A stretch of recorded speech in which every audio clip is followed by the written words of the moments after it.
আসসালামু আলাইকুম। শান্ত বায়োলজি থেকে সবাইকে স্বাগত জানাচ্ছি। আমি সহকারী অধ্যাপক জীববিজ্ঞান।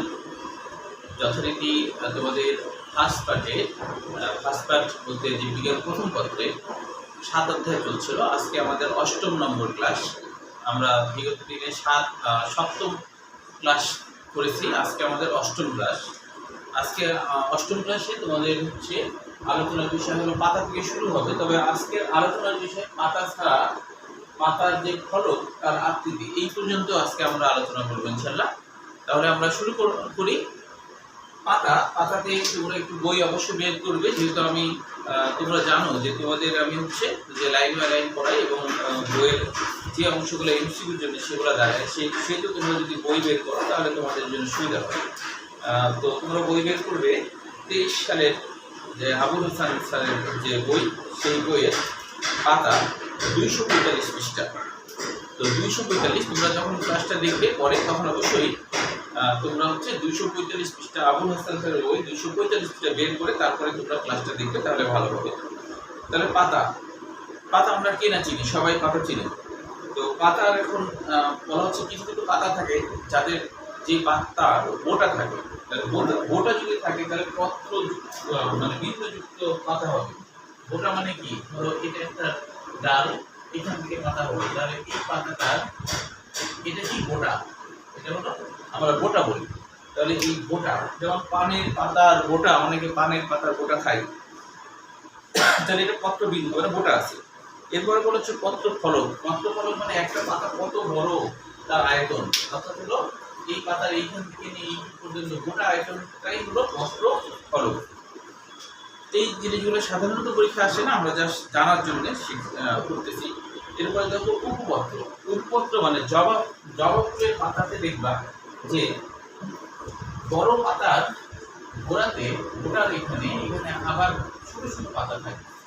তাহলে এই যে বড় পাতার গোড়াতে ছোট ছোট পাতা থাকলে তাকেই বলা হয়, সেই ধরনের পাতাকে আমরা বলবো যে উপপত্র, মানে পাতার নিচে আবার দুটো ছোট পাতা, এটাকে বলা হয় উপপত্র। এরপর মুক্তবাসী উপপত্র। এখন এই যে উপপত্র সেটা যদি একটা এই পাশে একটা এই পাশে উভয়ই মুক্ত, কেউ কারোর সাথে লেগে নাই, এটাকে বলা হয় মুক্তবাসীয় উপপত্র। এরপরে দেখো সরল পাতা মানে কি, এটা একটা সরল পাতা, যেহেতু এই পাতা একটাই পাতা তাই এটাকে আমরা বলবো সরল পাতা। এরপরে দেখো কম্পাউন্ড পাতা বা যৌগিক পাতা বলতে আমরা কি বলবো, একটা পাতাতে তো কি থাকে, একটা মধ্যশিরা থাকে পাতাতে। এখন যদি একটা পাতাতে এরকম হয়, একটা পাতার মধ্যশিরা, কিন্তু এই মধ্যশিরা দুই পাশে আবার পাতা আছে, দুই পাশে এরকম দুই পাশে যদি পাতা থাকে তাহলে এই পাতাকে বলবো মধ্যশিরা, দুই পাশে যদি ছোট ছোট পাতা থাকে তাহলে সেই পাতাকে বলবো যৌগিক পত্র বা যৌগিক পাতা। এরপরে দেখো অচুল পক্ষল যৌগিক পাতা, এগুলোর উদাহরণগুলো মনে রাখা দরকার, যেহেতু উদাহরণ আছে এটা এমসিকিউ হিসেবে আসতে পারে পরীক্ষায়।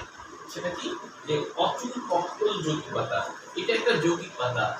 অচুল পক্ষল কখন হবে, যখন পাতার চূড়াতে, এই যৌগিক পাতার চূড়াতে অতিরিক্ত কোনো পাতা নাই, তাহলে এটা অচুল, মানে চূড়াতে কোনো পাতা নাই। আর যদি এরকম হয় এটা যৌগিক পাতা, এই যৌগিক পাতার জাস্ট চূড়াতে এইখানে একটা পাতা আছে, এখানে একটা পাতা, তাহলে এটার নাম হবে অচুল, অচুল পক্ষল। আর এটা কি সচুল,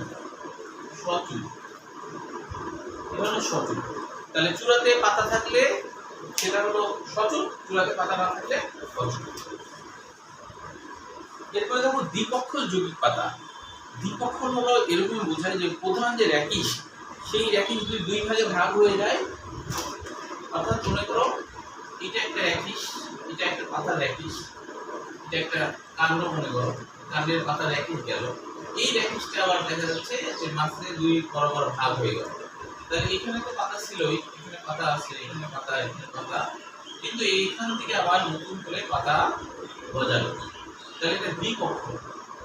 তাহলে এই গোটা পাতা, এই গোটাটা এখান থেকে পাতা শুরু হয়েছে, কিন্তু এটা এইটা মধ্যশিরা একটা আছে, আবার এখান থেকে একটা মধ্যশিরা, এখান থেকে একটা মধ্যশিরা। তাহলে এটাকে আমরা বলবো যে দ্বিপক্ষল। সেটা হচ্ছে র্যাকিসের পাশ হতে শাখা বের হলেই সেটাই হলো দ্বিপক্ষল। ত্রিপক্ষল উদাহরণ মনে রাখবো। ত্রিপক্ষল যদি যে একবার তিনবার ভাগ হওয়া, মানে এইখানে দেখো এখানে মধ্যশিরার এখানে একটা ভাগ হয়েছে, আবার এইখান থেকে যদি আবার আরেকটা ভাগ হয়ে আবার পাতা বের হয়, তাহলে এটার নাম হবে ত্রিপক্ষল, যেটা সাইনার ভাগাতে আমরা দেখি। এবার দেখো ফলকের আকৃতি, অর্থাৎ পাতা যে সম্পূর্ণ আয়তন, সেইখানে আকৃতিতে শিরাবিন্যাসটা কিভাবে থাকে তার উপর ভিত্তি করে বলা হচ্ছে পত্রফলকের ভিনেশন বা শিরাবিন্যাস। এটা দুই ধরনের হতে পারে। একটা হলো রেটিকুলেট শিরাবিন্যাস। তোমরা তো জানো রেটি মানে কি, জালিকাকার। রেটি মানে জালিকাকার। তোমরা জানো রেটি মানে জালিকাকার। সেটা কেমন, যে আমরা যেমন এন্ডোপ্লাজমিক রেটিকুলাম নাম শুনেছি, এন্ডোপ্লাজমিক রেটিকুলাম। তো এন্ডোপ্লাজমিক রেটিকুলাম নাম কেন হলো, কারণ হলো এন্ডোপ্লাজমিক রেটিকুলাম, এন্ডো মানে তো ভিতরে, তাহলে কোষের ভিতরে রেটিকুলাম, এন্ডোপ্লাজমিক প্লাজমাতে, কোষের প্লাজমাতে রেটিকুলাম, রেটি মানে জালিকাকার, কুলাম মানে ছোট ছোট ছোট জালের মতো বিস্তৃত কিছু কোষীয় অঙ্গাণু, সেটাই হলো এন্ডোপ্লাজমিক রেটিকুলাম। তাহলে রেটি মানে জালিকাকার। তাহলে যখন বলছে যে এখানে বলছে রেটিকুলেট, তাহলে ওই যে কুলাম আর হলো কুলেট একই কথা। তাহলে জালিকাকার যে গঠন সেটা খুবই ছোট ছোট জালিকাকার গঠন। সেটা কেমন, যেমন ধরো এখানে এই একটা পাতা, এই পাতাতে যদি এরকম জালের মতো গঠন থাকে, এরকম জালের মতো গঠন থাকে, তাহলে এটার নাম হলো রেটিকুলেট বা জালিকাকার শিরাবিন্যাস। সাধারণত দ্বিবীজপত্রী উদ্ভিদে পাতায় এইটা দেখা যায়। তবে একটু মনে রাখতে হবে, অন্য বই আছে যে ব্যতিক্রম আছে, এই রেটিকুলেটটা ব্যতিক্রম আছে। রেটিকুলেট যেটা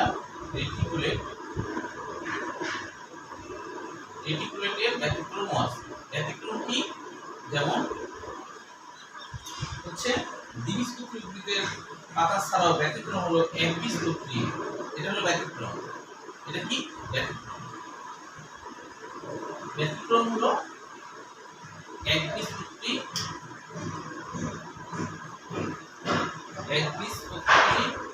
একবীজপত্রী কচু, এটা হলো জালিকাকার শিরাবিন্যাস। কচু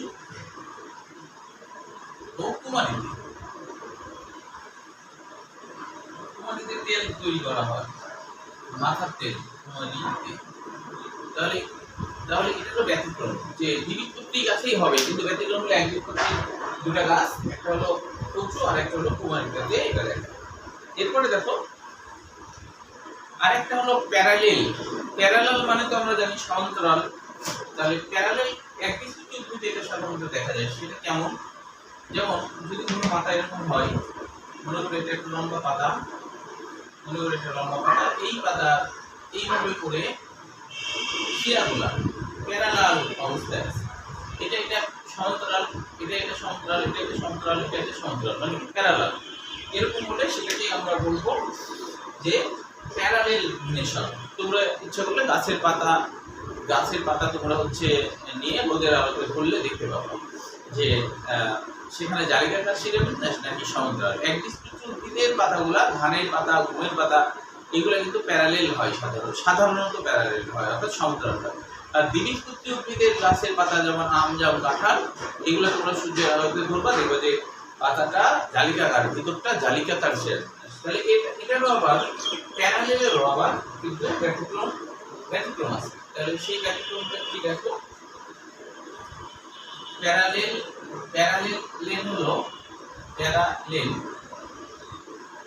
প্যারালেল হলো ব্যতিক্রম কি, দ্বিবীজপত্রীর, এটা একবীজপত্রীর হয় কিন্তু ব্যতিক্রম দ্বিবীজপত্রী। সুলতান চাপা, উদ্ভিদের নাম সুলতান চাপা, এটা কিন্তু ব্যতিক্রম। এটা হলো ব্যতিক্রম, এটা হচ্ছে ব্যতিক্রম। অ্যাকচুয়ালি এমন হয় না, কিন্তু ব্যতিক্রম। যেমন এটা একটা ব্যতিক্রম, এটা হবে আসলে কি দ্বিবীজপত্রী, তাই না? এটা হলো দ্বিবীজপত্রী হওয়ার কথা, কিন্তু দ্বিবীজপত্রী না হয়ে ব্যতিক্রম একটা পেলাম। আবার এটা হওয়ার কথা হলো একবীজপত্রী, একবীজপত্রী হওয়ার কথা, কিন্তু এটা হলো ব্যতিক্রম আছে, একবীজপত্রী। এটারও ব্যতিক্রম আছে। তাহলে এই ব্যতিক্রমগুলো মনে রাখতে হবে, এটা অ্যাডমিশনে আসে। তাহলে এখানে আমরা দেখলাম যে আরেকটা কথা বলা হচ্ছে যে পত্রবিন্যাস। পত্রবিন্যাস কখনো কখনো পত্রবিন্যাস একান্তর হতে পারে, আবার অভিমুখ হতে পারে বা আবর্তক হতে পারে। এই জিনিসটা কি খেয়াল করো। সাধারণত যে একান্তর হয় কাদের, একটু খেয়াল করো, একান্তর কাদের হয়, একান্তর কেনই বা হয়, একান্তর কেন হয়, একান্তর হওয়ার দরকার কি। আবার আছে প্রতিমুখ, অর্থাৎ প্রতিমুখ কোনটা? প্রতিমুখ বলতে বোঝায় এখানে একটা পাতা আবার এখানে একটা পাতা, তাহলে একে অপরের প্রতিমুখ, এটা মুখোমুখি আছে, এটা হলো প্রতিমুখ। আর একান্তর হলো এখানে একটা পাতা আবার এখানে একটা পাতা আবার এখানে একটা পাতা আবার এখানে একটা পাতা, এই জিনিসগুলো আমরা একান্তর কোণের মতো হয়েছে, তাই এটা একান্তর। এখন এটা কেন একান্তর হলো আর ওটা কেন প্রতিমুখ হলো? আবার আবর্তক হতে পারে। আবর্তক বলতে বোঝায় একটা কাণ্ড আবর্তন করে থাকে, এখানে একটা পাতা আবার এই পাশে একটা পাতা আবার এই পাশে একটা পাতা আবার ওই পাশে একটা পাতা, মানে গোল চক্রাকারে পাতাগুলো থাকা, এটাকে বলে আবর্তক। তাহলে এরকম কেন হয়, কেন হলো প্রতিমুখ হয়, কেন একান্তর হয়? খেয়াল করো, সাধারণত একান্তর পাতাগুলা কাছাকাছি থাকে আর সাধারণত প্রতিমুখ পাতাগুলো দূরে দূরে থাকে। এই দূরে দূরে থাকে কেন? দূরে দূরে থাকে এই কারণে যে সালোক সংশ্লেষণের আলোক রশ্মি শোষণ করতে গেলে যদি প্রতিমুখ পাতাগুলো খুব কাছাকাছি থাকে তাহলে আলো এসে এখানে বাধা প্রাপ্ত হবে, সেই জন্য এই পাতাগুলো একটু দূরে দূরেই থাকবে, এটাই নিয়ম। একান্তর একটু কাছে থাকলে সমস্যা নাই, কারণ এটার গ্যাপ আছে, এখান থেকে সালোক সংশ্লেষণ করবে, আবার এটার যথেষ্ট গ্যাপ, এখানে সালোক সংশ্লেষণ করবে, এই জন্য একান্তর ভাবে থাকে। কাছাকাছি পাতা থাকলে আল্লাহ কি করছে, এটাকে একান্তর ভাবে রাখছে। আর যদি মুখোমুখি পাতা থাকে তাহলে তোমার হচ্ছে যে একটু দূরে দূরেই রাখতে হবে, সালোক সংশ্লেষণ করবে ভালো, এই কারণেই এই সিস্টেমে থেকে যায়। তাহলে আগামী দিন আমরা আরো গুরুত্বপূর্ণ টপিকস করবো, সেটা হলো পুষ্পবিন্যাস বা পুষ্পমঞ্জুরি। এটা আগামী দিন ক্লাস হবে। তাহলে আজকের মতো এখানে শেষ করছি। সবাইকে ধন্যবাদ। আল্লাহ হাফেজ।